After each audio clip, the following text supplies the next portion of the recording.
Misfits Series 6, JMX versus Le'Veon Bell in New Orleans, Louisiana. Took place, it didn't just take place, it took place 2 days ago on a Friday, actually. I'm going to be going over all the fights, all the winners, who won, what I thought about these fights, and the fighters of how they won as well. Breaking down a little bit of what went down in these fights, and let's just get straight into it. I would have made this video yesterday, the day after the fight on Saturday, but on Saturday there were a lot of fights, so couldn't really get to it there. So I'm doing it now, starting off with Fangs versus Elena Vampira. You see Elena Vampira here got the win. Fangs was someone I was looking forward to making their debut for ever since Misfits Series 3 back in November when Dean and Waleed headlined that event in November 2022. She was meant to fight on that card, but then just like 3 or 4 days before it was meant to happen, her opponent, Barbie Six, pulled out. Barbie Six, as you all know, just took place on the Kingpin tournament. She won that fight by unanimous decision. Fangs fought the day before. So Fangs with this fight, I know she's been training for some time. I know she's been putting in those hard rounds of sparring. She's been learning a lot. At least that's what you would take from what she's been saying on her social medias, right? But Elena Vampira clearly just came better prepared, I guess. Listen, Fangs, she's been training very hard for this fight. On fight night, she shows up, doesn't look very good. Doesn't look like she wants to be there. Doesn't look like she belonged in there. Elena Vampira took her out quickly. Referee stepped in. It was a good stoppage as well because we all knew where that fight was going. That's not a lot of good stoppages on this card, but we're gonna get into that. Elena Vampira, it was clear that she had some kind of boxing experience, but now it's almost confirmed by her performance. We saw her on the pads. We saw how much better she looked. We saw how good she looked on the pads. And took this fight on like 6 days or 5 days notice. No one in their right minds would take this kind of fight on 6 days notice unless they knew they had a chance to win that fight, and that's exactly what Elena Vampira showed us. Less than a week's notice, steps in and gets the job done flawlessly. Won the first and was gonna win the second up until the stoppage. Referee had to step in because unanswered punches. Yeah, these punches were just not being answered at all. And good stoppage by the ref. Good performance by Elena Vampira. Good debut. I don't know where Fangs is gonna go next, but she's got to take a bit of time off, in my opinion. I think she should. I don't know if it's training more, just focus a bit more maybe on defense, maybe movement, more confidence when you're in the fighting, maybe get some more sparring in. I don't know, she'd have to focus on being more confident in her punching, because that's the thing for beginners that are fighting for the first time is they're not as confident in their punches. I've been through this when I started sparring. You're not very confident in your punches when you're going up against someone who's very much more skilled, hits very hard, and you can't seem to land on at the same time. So you're not as confident in your striking. You're not striking as often as you probably should. So maybe just get Fangs more comfortable in the ring and in those bright lights. Get her more prepared for that kind of fight, and get her a less experienced opponent for her next fight, because I think Minx would have beaten her. I had Minx winning since that fight was first announced, but then with this fight, I thought, oh, okay, Fangs is gonna win. She should fight someone who's just not there in terms of level. I don't know. Just find someone who's not as experienced. Get her on a Misfits card. It could be the prelim opener, and then make that fight. Also, I want to talk about how I missed these first two fights. The prelim fights. Misfits Boxing tweeted out, right. First of all, they tweeted out that there's going to be, like, in the pre-show, there's going to be the prelim fights. So tune in for the pre-show to see the prelim fights, right? But they didn't tell us which fights were going to be prelim fights. They posted the bout order, but they didn't tell us, okay, this is the main card. These are the prelims. They didn't tell us none of that. So because of that, they started, like, on how many days notice did they do this? They did this, like, that same day they made up their mind. Or maybe not the same day they made up their mind, but they made it public to everybody else that, like, okay, now we're going to have prelims. And it's going to be these two fights, this fight and this fight. And I completely missed these two fights because of it. My plan originally was spend time with buddies, go out, right, and do whatever the fuck, right? And then come back at at the time that the fight started, and then watched the fight starting with this one. But apparently, the fight started an hour earlier, and these fights had already happened. And I was pissed because I already missed two good finishes, two good fights, and two fights I was really excited to see. Misfits, you gotta be on it, bro, because you gotta let us know these things. I talked about this in my last Misfits video where I talked about Le'Veon Bell winning. Y'all gotta be more on it. Y'all gotta let us know these things. Let us know these things next time, please. I ask you very nicely, because this wasn't it. Also, you notice how the arena was hella empty. There was nobody in the arena for this fight or for this fight. It's not because the arena, like, nobody bought tickets. People bought tickets. It's just they started an hour early. So not only does that affect us as fans, it also affects people who bought tickets to watch all 8 fights, and they missed 2 fights. You're kind of ripping them off just a little bit there, but just gotta let us know. Just let us know next time. I don't think you should have these fights on the pre-show. The pre-show should be the pre-show. Have the guys talk, have the guys backstage discuss the fights. That's what it should be, right? And then at the time you're meant to start the fight, have the prelims, and then after that, have the main card. Pre-show is its own thing. I like the pre-show. The pre-show's fun to tune into, but then do it after the pre-show, after everybody's talked and everything. Then you have the prelim fights, and then you have the main card and the rest of the card. But anyways, another thing I had issue with on this card was Gregory Knight versus Chase Demore. Oh yeah, I also forgot to tell you, I had Fangs winning by decision, and that clearly didn't happen. Stevie Knight, that's his stage name, Stevie Knight versus Chase Demore. I had Chase Demore winning this fight by decision, by unanimous decision, maybe majority decision, but I had unanimous decision Chase Demore. What ended up happening was Chase Demore looked much better. Technique was there for sure. Confidence was there as well, and he just looked much better than he did in his fight against Josh Bruckner, which is a very good sign. Gets the knockout in the first round. 10 seconds remaining in the round. There's like 5 seconds, and then there's 5 seconds left. He has a little sequence, and then boom, he had like 3 big right hands. They all landed on some kind of button, where it was the temple or it was the jaw. Stevie Knight was out. He was out. He wasn't out cold or anything, but he was very much out of that fight. Referee should have stepped in right when those 3 punches landed.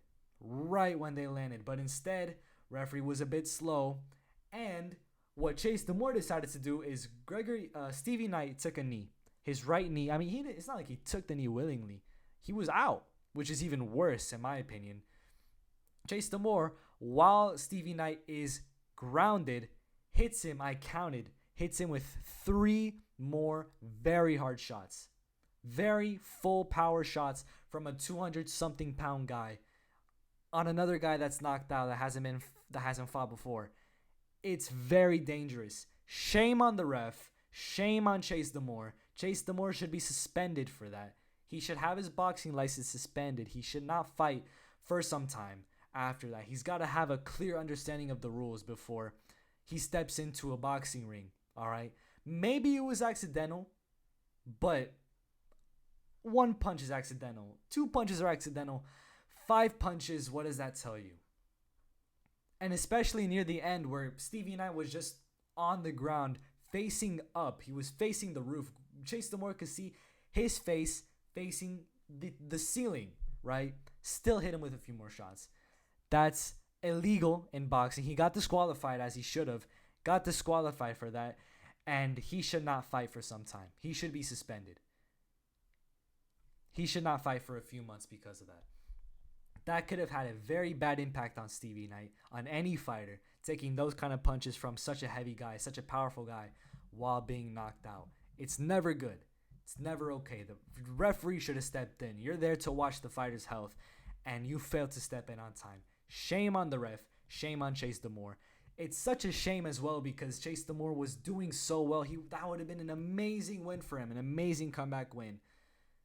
Does that, shows no remorse for it afterwards, which that's bad as well. I don't even know, man. I don't even know what to say about that there. And then he got into an altercation. He didn't cause the fight, but he had another fight in the crowd as well. It's like, This guy's just causing problems after problems, and he tried to do the Adesanya as well. It's just clown behavior. I used to root for Chase Demore. I used to root for his comeback, but now I don't even know if I want to see him fight again. I'm not sure about that. So just all around bad situation. Maybe it's a good thing that I missed that part because I would have just been, I probably just would have been pissed. But yeah, Chase Demore should be suspended. Also, that could be counted as assault. He could catch a charge for that. When you sign a dotted line to fight in a boxing ring, right? What Stevie Knight did, he signed a contract that he consents to being hit with legal boxing punches, legal boxing strikes. Anything that's legal in boxing is legal legally because that's the contract that he signed, right? In order to fight professionally. Those fights that Chase Demore landed were illegal in boxing. They're not a part of the rules. Therefore, it's not what Stevie Knight signed up for. It is illegal, not only in boxing, it is illegal in USA law, Louisiana law. Just that's assault. It is assault, and he could catch a charge for that. So I don't know what's gonna happen with Chase Demore. We've heard nothing from Stevie Knight yet. I hope he's okay. I hope Chase Demore just something happens with both of these guys where like they come back better. But yeah, just unfortunate situation. I spent too much time on this fight. The next fight, we got OJ Rose and Kimbo Slice Jr. This was the first fight on the main card. The main card had 6 fights. In my opinion, this is like just an opinion, right? It's just what I think should maybe happen. I think the main card should consist of 5 fights. Put the 5 biggest fights on, right, for the main card. And then for like the prelims, this fight is a really good featured prelim. OJ Rose versus Kimbo Slice Jr. Misfits boxing debuts. They have that background, especially Ferguson Jr., who's has the name value. Name value. That sounds like a business thing. He has the name from, street legend Kimbo Slice. He's his son, so he's got that popularity, not name value. Name value sounds weird. Popularity. People know who this guy is. I knew who this guy was. I was excited to see his fight. I think this fight should have been a featured prelim, and then these other 2 fights be just like the normal prelims, and then the absolute best fights be put on the main card, and then for like the first few fights on the prelim, put like decent fights that of newer guys that people should look out for. I think this fight should have been a feature prelim, but it's all good. It's all good. Kimbo Slice Jr. versus OJ Rose. Rose, the first round was decently close. I had Rose winning it just slightly, right? But as the second round went on, it was clear that Rose was just picking up the pace, landing more shots. Kimbo Slice, the TKO, it was a TKO from unanswered punches, right? Kimbo Slice was defending nicely though. All of the shots were landing on the gloves, right? Nothing was really landing to his head. The referee steps in, which didn't make sense to me at all, because if the referee is going to step in early, it should be with influencers. It should be with guys like Chase Demore, Gregory Knight. It should be with fights like this one down here, which good stoppage, this one. It should be with fights like, I don't know about those. Like this one with Uncle Pizza and Uni Gang TV, right? It shouldn't be with the professionals like, let's say, Chris Avila or Paul Bamba, or this fight. It shouldn't be with the professional fighters that you step in on early. It should only be with the influencers to protect their safety. But professionals, they know what they're doing. They fought multiple times. I mean, Kimbo Slice Jr. is fighting MMA as well. Like, this guy's not new to getting hit in the head. He's not new to facing hard, heavy punchers, facing adversity in tough fights. But referee stepped in very early, very, very early. Slice was not really in any trouble. I mean, I guess he was, but he wasn't in trouble of getting knocked down. At least that's not what it looked like. He hadn't been knocked down throughout that fight. But it was clear where the fight was going regardless. Rose gets the win. He was going to win. I picked Kimbo Slice to get a knockout. I'm pretty sure I picked him to get a knockout. That didn't happen, but good win for Rose there. I've got him now ranked at number 2 super middleweight, right behind Jay Swingler. So there's that. I want to see both of these guys come back. I want to see both of these guys come back to a Misfits card because I want to see more of them. And yeah, now we're gonna move on to this fight. This was a very nice fight. In my opinion, this fight gets fight of the night. Fight of the night goes to this fight. This should be just everybody. I think this is just the universal opinion. Fight of the night went to Minicon and Jake the Viking. Very entertaining fight. Heavyweight fight as well. Jake the Viking was around 20 or 30. I think he was 37 pounds heavier than Minicon on the night. Exchanging heavy, very heavy blows. First round was very close. I had it just slightly to Minicon though. Second round, in my opinion, was a clearer round for Jake the Viking because the knockdown didn't count. So the rest of the round just went to Jake Viking. So Jake the Viking gets that round there. Third round, another close round in my opinion, but I had it towards Minicon just so slightly. And then the fourth round, another close round, but not as close as rounds 1 and 3. It was a bit more clear towards Jake the Viking. So my scorecard was 38-38 draw. That's what ended up happening. It was a split draw.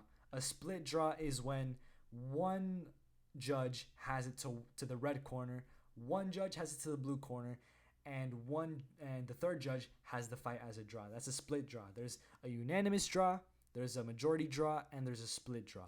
Unanimous draw, all three judges had the fight a draw.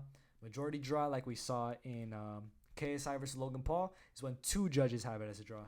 And a split draw, one judge had it at a draw, and the other two had it for different sides.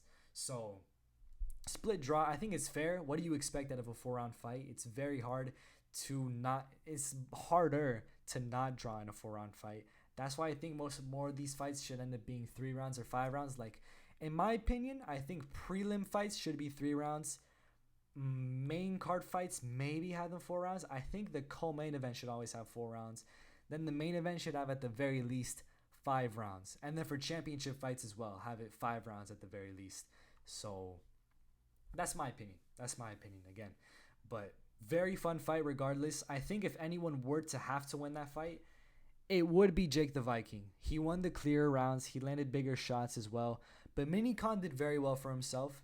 And I'm a very big fan of both of these guys. But this fight made me a bigger fan of both of them. I wanted Minicon to win going into the fight. I had him winning. My prediction was Minicon UD. And just an incredible fight from both these guys. I cannot wait to see them come back. And yeah, I don't know really what much else to say about. It's my bad about this fight. Gonna move on to Uncle Pizza versus Yuri Gang TV. This fight, if you can call it that, it was kind of like just a clinching match, you know? Like, Yuri Gang TV, first of all, landed the much more significant strikes, landed more total strikes, avoided almost all of Uncle Pizza's strikes, right? Especially outside of the clinch. Yuri Gang TV just did better overall. Throughout the entire fight, all the rounds. The closest round you could maybe give to Uncle Pizza was the last round. But I don't know. I don't know how two judges gave it, like 3 out of the 4 rounds to Uncle Pizza. It's hard to do that. The only area that Uncle Pizza won in was just pushing Elijah Smith, just pushing Yuri Gang TV and having, I guess, clinch control time, which doesn't win you boxing fights. And even if we're talking about just overall damage over control time, damage takes priority over control time in judging a fight. Yuri Gang landed more shots, landed more damage. I don't know, man. Like, inside the clinch was Yuri Gang. Outside the clinch was Yuri Gang. It was his fight. He won the fight, but Uncle Pizza, I don't even know what to say about this fight, man. I was a big fan of Pizza before this fight. I don't know. I'm just unsure after the fight. In my opinion, his stock went down. A lot of people online don't think he won that fight. Everybody online says Pizza took the fight. I'm looking forward to, not Pizza, Yuri Gang TV. They're all saying Yuri Gang TV won the fight. I'm looking forward to both these guys coming back. Of course, I'm going to be watching both of their next fights. But Yuri Gang should have won that fight. I had him winning by second round knockout. That didn't happen, but it is what it is. It's all good. So far, up until this point, I've had none of the fights predicted correctly. I got them all wrong. I've gotten them all wrong, right? So now going into the featured bout with Waleed Sharks and APAP, IPAP, that's his name, stage name. I got this fight perfectly. Let me tell you all, when I tell you that these three fights were the only ones I actually watched tape or researched, I mean it. These are the only fights that I really paid attention to in terms of research. All the rest, I didn't really look into them much. And I paid that price, but it's all good. Waleed Sharks, very impressive performance. Got the knockdown in the first. Did he get a knockdown? Yeah, I'm pretty sure he got a knockdown in the first. In the second, he got another one, and referee waved it off. Very nice performance from him there. IPAP isn't a terrible fighter. He's not. He's a pretty good fighter. He's got nice technique. I can tell he's got experience. But against a guy like Waleed Sharks, who's just got this vengeance in him, is different. It's very different. I think, honestly, this was best case scenario for Waleed. He got that first round knockout against Darius Frazier back in March, just a month ago, March 18th. Then in this fight, like a month and 3 days later, gets that knockout win, another one, 2 straight knockout wins, and he gets this one over IPAP, who's another very good fighter. I think it's much better than if he fought on Misfits 5, because he was very low down in that card. He wasn't very low down, but he was pretty low down. And for Misfits Series 6, he was originally much lower down as well, but I like that he's the third fight, the featured fight. Give him that stage. Dean was commentating on his fight. It's kind of cool. I like it how like potential opponents commentate on these guys' fight. Like Dean the Great was commentating on Waleed's fight. Also, pretty sure, what's her name? Astrid Wet, the current only women's Misfits boxing champion, was commentating on this fight. I'm pretty sure she was. Yeah. So I think that's pretty cool. I think that's cool how they do that. Good win for Waleed there. He's number one contender across just any of the lighter weight classes, super featherweight, lightweight. He's up there. He's just right behind Dean the Great in a fight where he was winning, then got knocked out right at the end. The rematch is the one to make next. It better be a main event, and I better see it Misfits Series 9 or 10. That's what I'm looking for right now. Chris Avila versus Paul Bamba, co-main event. Very nice co-main event, very fun. I had Chris Avila winning by decision. Did I? Was it decision? I think. Yeah. I had Chris Avila winning by decision. He got it. He got the decision win, and looked just flawless. He won every round. In my opinion. That's 40-36. I don't think he got any knockdowns on Paul Bamba, but he did hurt him at the end of, I'm pretty sure it was either the third round or it might have been a different round. But the story of the fight was he was just winning the entire fight, landing the bigger shots. Paul Bamba was a little bit gun shy, at least that's what it seemed like, just not throwing as much as he could have. And Chris Avila easily took this fight, took it by unanimous decision. And during this fight, like I mentioned earlier with Chase Damore, a fight or like a brawl, some kind of like commotion broke out with Nate Diaz. Chase Damore was talking shit to Avila, I'm pretty sure. Nate Diaz heard it, and Nate Diaz and Chris Avila, they're boys, right? They train in the same gym together. They've been training together for a long time, I'm pretty sure. And what happened is Nate Diaz looks behind him, sees Chase, throws a water bottle at him, and kind of lands on like the left side of Damore's just like chest, right? Then Chase Damore decides to like get mad or something, pushes some guy out of the way, like goes towards Nate Diaz but doesn't do anything. Like he just kind of like runs up a little bit forward to him, but nothing happens. But then it's a commotion, right? Security gets there, all the fans there, they're all worried, or like the people watching, everybody's like concerned. There's like this crazy thing was going on. This was all while they were playing ads through the DAZN stream, the DAZN stream. I was not streaming this way. It's DAZN, right? I pay my subscription for DAZN. And then pretty much we come back and it's like, the commentators are like, oh yeah, there's a commotion. There's like a brawl. And it's like, what the fuck? We missed it. I missed it. But then I saw the Gideon video. I got like a somewhat better look. It's still like not a good look. Camera was very shaky, but not shaky, but it was not really pointing towards any kind of action. It was just a bit wild. It is what it is. Nate Diaz got into a street fight afterwards, and then he choked out some dude that looked like Logan Paul. Yeah, man, just a bit weird there. But Chris Avila got the win, and he got me my second perfect pick in a row, so it's all good. Two fights that I looked a bit into, so good win from both guys there. I want to see both these guys come back on Misfits. Should it be on Misfits because they're kind of professionals? I don't know. I'd like to see Paul Bamber versus Face Temper. I think that's a very good fight. Chris Avila, I don't know who he'd fight next. Maybe someone like let me look at light heavyweight. Maybe a Deji? No, he fought Anthony Taylor already twice. Once in MMA and once in boxing. But they're 1-1 if you want to talk about both sports. Maybe they do it again. Who knows? Paul Bamber versus Anthony Taylor would be a good one as well. Chris Avila, Ryan Taylor. Nah, I don't see that one happening. Deji fighting Chris Avila. That'd be a fun one. Yeah, a lot of interesting fights you can make out of these two. So I'd like to see them come back. Le'Veon Bell versus JMX. This was, I didn't even talk about the rankings prior.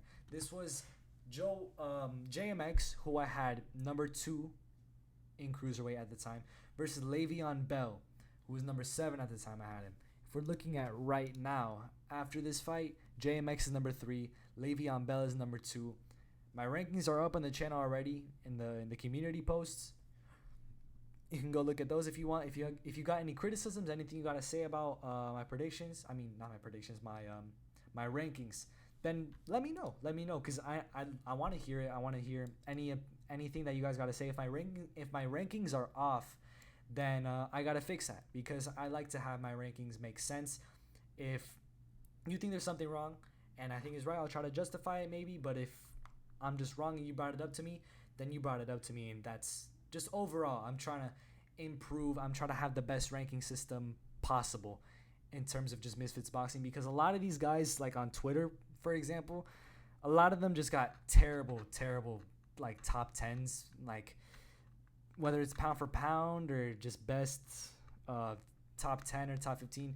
The top 5s are usually okay. It's just once they start getting to 10, 15, they start to fall off. They start to, doesn't become all that like, you know what I'm trying to say. It's just, I don't agree with a lot of the top lists that people have, a lot of the rankings people have. So I try to even it out throughout weight classes. So for every weight class, I try to have their own rankings. One day I'll definitely make pound for pound rankings, just overall Misfits boxing and just overall influencer boxing, because I think that'd be a good idea. Yeah, so this fight, I knew Le'Veon Bell going into this fight was going to be the overall better boxer. He was going to be the better boxer. He was going to have the better head movement, much better head movement. JMX was going to miss a lot of shots. I thought JMX was probably going to gas. He might gas just from missing so many shots. And Le'Veon Bell, he seems to hit harder. I assumed that Le'Veon Bell had much more power. He opened up a cut on the left eye actually of JMX right at the end of the second or third round, and yeah, it was very bloody by the end. Le'Veon Bell, very accurate, very good boxer, so technical, so precise, and very powerful as well. And his last 3 fights were all impressive, just because in his second fight, even though he lost, it was against Uriah Hall. Uriah Hall is a UFC legend. He's being he was ranked. He was a top 10 UFC guy. He was one of the biggest prospects to come out of UFC middleweight, right? He won the Ultimate Fighter, got a scary knockout on the Ultimate Fighter as well. Had a lot of potential. Couldn't really reach it, but overall, one of the better strikers in his prime at middleweight. And for Le'Veon Bell to go to distance with him, it's very impressive. It's very impressive to do that. His fight before that with Adrian Peterson, very impressive knockout. Very nice knockout for Le'Veon Bell there. And then in this fight, JMX was the original pick, but then I changed it in my prediction videos. Once I actually researched this fight, I changed it to Le'Veon Bell. I thought Le'Veon Bell was going to win the fight. And I had him winning by it was either round 3 or round 4 knockout. I thought Le'Veon Bell was probably going to finish JMX, but that didn't happen. JMX is a warrior. JMX is tough as fuck. He took a lot of really good shots from Le'Veon Bell. I'd really like to see both of these guys come back. JMX has got to take some time off for sure, but both of these guys, they've got to come back on Misfits for sure, man. I'd love to see these guys become, or JMX is already like a Misfits regular. I'd love to see Le'Veon Bell become a Misfits regular because he really can beat a lot of the guys there. I have him ranked over everybody that isn't named Salt Poppy or KSI. He's really up there. He's really skilled, and I'd like to see him versus Logan Paul, him versus Salt Poppy, him versus even KSI if he gets to that point. Maybe Joe Fournier as well. Who knows, bro? Who knows? All I'm saying is Le'Veon Bell, I'd love to see him get back in that ring because he's definitely made a much bigger name for himself with this fight. He's caught my attention. Le'Veon Bell didn't really have my attention after that Adrian Peterson fight or the Uriah Hall fight. I wasn't really onto that Le'Veon Bell hype train. As I was researching him, as I was watching his fights, it's like, okay, I see where they're coming from. I see where everyone's coming from. And after this fight, he's there. He's there. In fact, he might even be further than that. Le'Veon Bell's very good. JMX is very tough. He's still got a lot to learn. But I still think JMX could beat a lot of the guys at cruiserweight. What's next for both of them? I think Le'Veon Bell versus Logan Paul is a fun one. I'd love to see that fight. JMX versus maybe Ashley Raksu, King Kenny, face Sensei, face Temper. There's a lot of very exciting fights you can make with JMX. JMX, you can make a lot of good fights with him. So I'd love to see JMX just come back and fight someone maybe a bit lower ranked. I'd like to see him maybe fight face Temper. Would be an amazing fight. Anthony Taylor's an option as well. There's the possibility of Swarms, maybe. Halal Ham. Maybe even Luis Pineda. Who knows?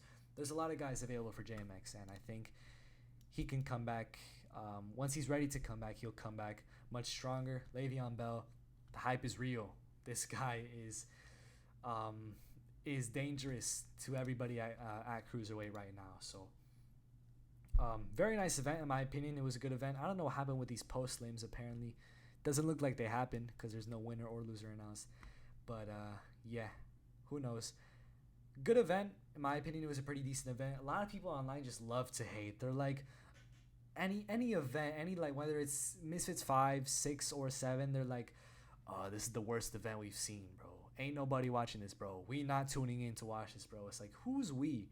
You know, y'all just casuals. Y'all just like Misfits boxing version of casuals. You know, like an MMA casual, UFC casual. Y'all are just Misfits boxing casuals. So who the fuck? If you're not watching these fights, then that's on you because you're missing out on some decent entertainment. You don't have to pay for these fights. If you got a DAZN subscription, they're free. It was on a Friday too. What other fights were on Friday? You know, I don't know why you wouldn't tune in. So, yeah, decent card. A lot of big names. Not a lot of big names. A lot of how do you call that? What am I saying? A lot of damn, I can't make an outro. A lot of good names, a lot of good fighters on this card. They also built up a lot of newer fighters for this card as well. That's what I knew they were going to do, and they did that. They're deepening the roster, and I like that they're deepening the roster. They're deepening lightweight. They're deepening heavyweight. I like that a lot. Those are two weight classes that need to be deepened because those are two very important weight classes just in combat sports in general. Lightweight and heavyweight, those are kind of the weight classes, you know, so I like that they're doing that there.